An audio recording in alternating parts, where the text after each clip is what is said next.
ইতিহাসের পাতায় এমন কিছু ঘটনা রয়েছে যা শুধু রণকৌশল বা সংখ্যার জোরে জেতা হয়নি, বরং এমন কিছু যুদ্ধ রয়েছে যেখানে বিশ্বাস আর অবিশ্বাসের লড়াইয়ে নেমে এসেছিলেন আসমানের যোদ্ধারা। আজ আমরা ফিরে যাব ১৪০০ বছরেরও বেশি সময় আগে, আরবের এক উত্তপ্ত মরুভূমিতে, যেখানে সংঘটিত হয়েছিল ইসলামের ইতিহাসের প্রথম এবং সবচেয়ে গুরুত্বপূর্ণ যুদ্ধ, বদরের যুদ্ধ। এমন এক যুদ্ধ যেখানে মাত্র ৩১৩ জন মুসলিম মুখোমুখি হয়েছিলেন ১,০০০ সুসজ্জিত কাফির বাহিনীর।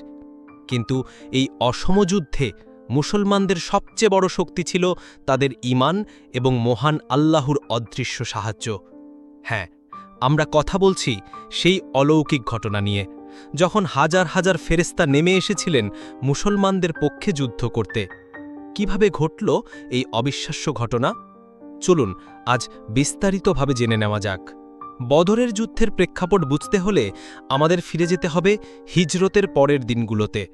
মক্কার কুরাইশদের অকথ্য অত্যাচারে প্রিয় নবী হজরত মুহাম্মদ সাল্লাল্লাহু আলাইহি ওয়াসাল্লাম এবং তার সাথীরা নিজেদের ঘরবাড়ি, সহায় সম্পদ সবকিছু ছেড়ে মদিনায় হিজরত করতে বাধ্য হন।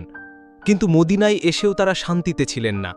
কুরাইশরা মুসলিমদের ফেলে আসা সমস্ত সম্পত্তি দখল করে নেয় এবং মদিনা আক্রমণের হুমকি দিতে থাকে। এরই মধ্যে হিজরি ২য় সনে খবর আসে যে কুরাইশদের একটি বিশাল বাণিজ্য কাফেলা আবু সুফিয়ানের নেতৃত্বে সিরিয়া থেকে মক্কার দিকে ফিরছে।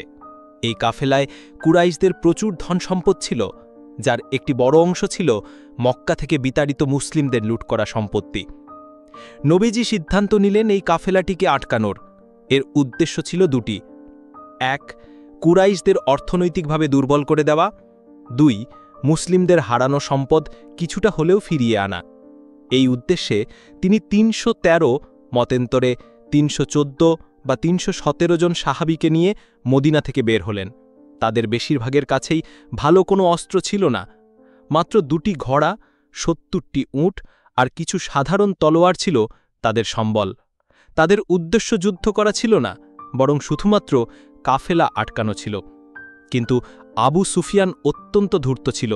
সে মুসলিমদের পরিকল্পনার খবর পেয়ে যায় এবং ভিন্ন পথে পালিয়ে যেতে সক্ষম হয়। একই সাথে সে মক্কায় সাহায্যের জন্য জরুরি বার্তা পাঠায়। বার্তা পেয়ে ক্রোধে উন্মত্ত হয়ে ওঠে মক্কার কাফিররা। আবু জাহেলের নেতৃত্বে প্রায় ১,০০০ সৈন্যের এক বিশাল বাহিনী ১০০টি ঘোড়া, ৭০০টি উট এবং অত্যাধুনিক অস্ত্রে সজ্জিত হয়ে মুসলিমদের শেষ করে দেওয়ার জন্য বদরের প্রান্তরের দিকে রওনা হয়। এখন পরিস্থিতি পুরোপুরি বদলে গেল। একটি ছোট কাফেলা আটকানোর মিশন এক অসম মুখোমুখি যুদ্ধ। ১৭ই রমজান বদর নামক স্থানে দুই বাহিনী মুখোমুখি হল। একদিকে ঈমানের বলে বলিয়ান মাত্র ৩১৩ জন মুসলিম, যাদের বেশিরভাগের কাছেই ভালো কোনো অস্ত্র ছিল না। মাত্র ২টি ঘোড়া, ৭০টি উট আর কিছু সাধারণ তলোয়ার ছিল তাদের সম্বল। তাদের উদ্দেশ্য যুদ্ধ করা ছিল না, বরং শুধুমাত্র কাফেলা আটকানো ছিল। কিন্তু আবু সুফিয়ান অত্যন্ত ধূর্ত ছিল। সে মুসলিমদের পরিকল্পনার খবর পেয়ে যায় এবং ভিন্ন পথে পালিয়ে যেতে সক্ষম হয়। একই সাথে সে মক্কায় সাহায্যের জন্য জরুরি বার্তা পাঠায়। বার্তা পেয়ে ক্রোধে উন্মত্ত হয়ে ওঠে মক্কার কাফিররা। আবু জাহেলের নেতৃত্বে প্রায় ১,০০০ সৈন্যের এক বিশাল বাহিনী ১০০টি ঘোড়া, ৭০০টি উট এবং অত্যাধুনিক অস্ত্রে সজ্জিত হয়ে মুসলিমদের শেষ করে দেওয়ার জন্য বদরের প্রান্তরের দিকে রওনা হয়। এখন পরিস্থিতি পুরোপুরি বদলে গেল। একটি ছোট কাফেলা আটকানোর মিশন এক অসম মুখোমুখি যুদ্ধ। ১৭ই রমজান বদর নামক স্থানে দুই বাহিনী মুখোমুখি হল। একদিকে ঈমানের বলে বলিয়ান মাত্র ৩১৩ জন মুসলিম, যাদের বেশিরভাগের কাছেই ভালো কোনো অস্ত্র ছিল না। মাত্র ২টি ঘোড়া, ৭০টি উট আর কিছু সাধারণ তলোয়ার ছিল তাদের সম্বল।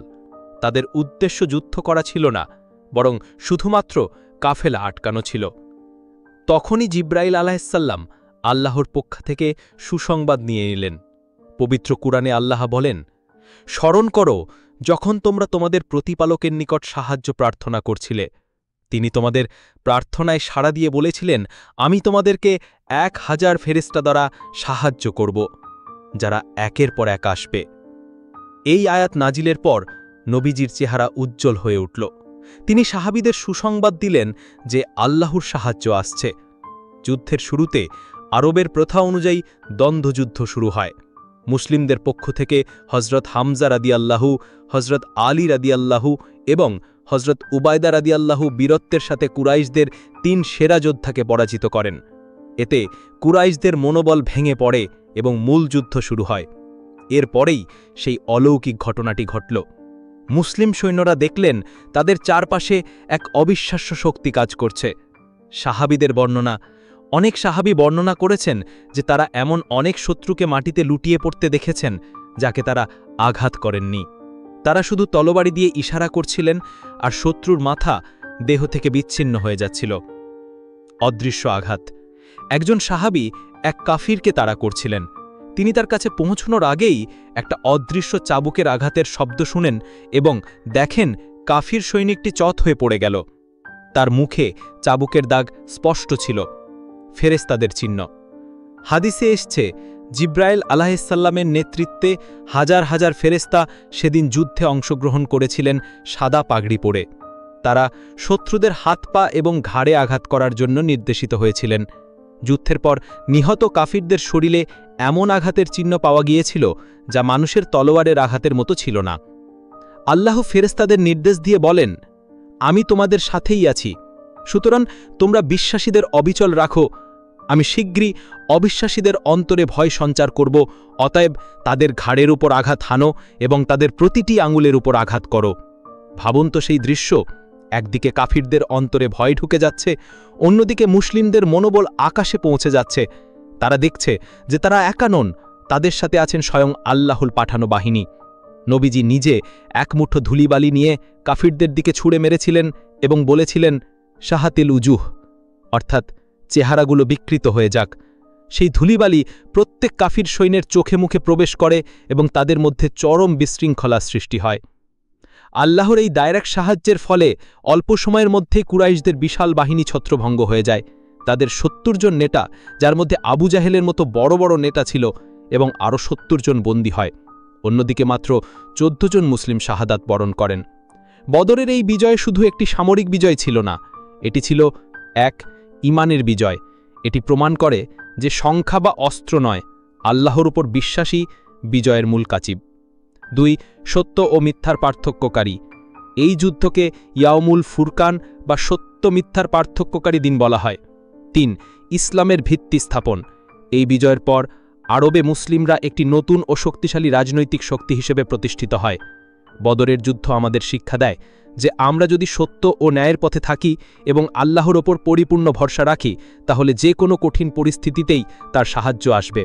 সংখ্যায় কম বা শক্তিহীন হলেও হতাশ হবার কিছু নেই, কারণ চূড়ান্ত বিজয় তো তারই হাতে। বদরের প্রান্তরাজও সাক্ষী হয়ে আছে সেই অবিশ্বাস্য ঘটনার, যেখানে বিশ্বাসীদের জন্য নেমে এসেছিল আসমানি সাহায্য। এটি কোনো কল্পকাহিনী নয়, বরং পবিত্র কুরআন ও সহিহ হাদিস দ্বারা প্রমাণিত এক ঐতিহাসিক সত্য। এই ঘটনা আমাদের মনে করিয়ে দেয় যে আল্লাহ তার অনুগত বান্দাদের কখনোই একা ছেড়ে দেন না। বদরের যুদ্ধের কোন ঘটনাটি দ্বারা আপনি সবচেয়ে বেশি অনুপ্রাণিত হয়েছেন আমাদের কমেন্ট করে জানান। ভিডিওটি ভালো লাগলে লাইক করুন এবং আপনার বন্ধু ও পরিবারের সাথে শেয়ার করে এই ঐতিহাসিক জ্ঞান ছড়িয়ে দিন। আর এমন আরও তথ্যবহুল ভিডিও পেতে আমাদের চ্যানেলটি সাবস্ক্রাইব করে বেল আইকনটি প্রেস করতে ভুলবেন না। দেখা হচ্ছে পরের ভিডিওতে। আল্লাহ হাফেজ।